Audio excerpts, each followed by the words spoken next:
Supreme court ఆదేశాల ప్రకారం national testing agency ఇవాళ నీట్ యూజీ 2024 ఫలితాలను తన వెబ్సైట్లో ప్రచురించింది.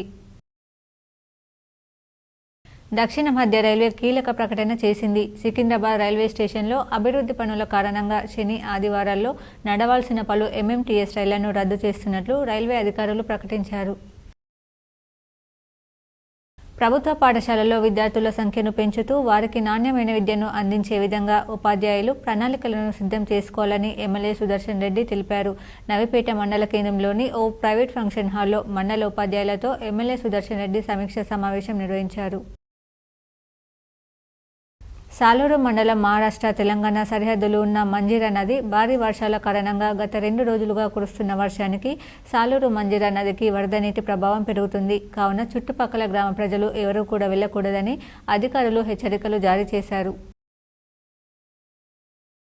నవిపేట మండల కేంద్రంలోని ఓ ప్రైవేట్ ఫంక్షన్ హాల్లో నిర్వహించిన కళ్యాణ లక్ష్మి చెక్కుల పంపిణీ కార్యక్రమానికి బోధన్ ఎమ్మెల్యే సుదర్శన్ రెడ్డి హాజరై లబ్ధిదారులకు చెక్కులను అందజేశారు. వన మహోత్సవంలో భాగంగా ఈరోజు మండల పరిషత్ అభివృద్ధి అధికారి సంతోష్ కుమార్ బడా భీమ్గల్, పెద్దమ్మ కడితాండ, సికింద్రాపూర్, గొనగొప్పుల గ్రామాలను సందర్శించి మొక్కలు నాటే కార్యక్రమాన్ని ప్రారంభించారు.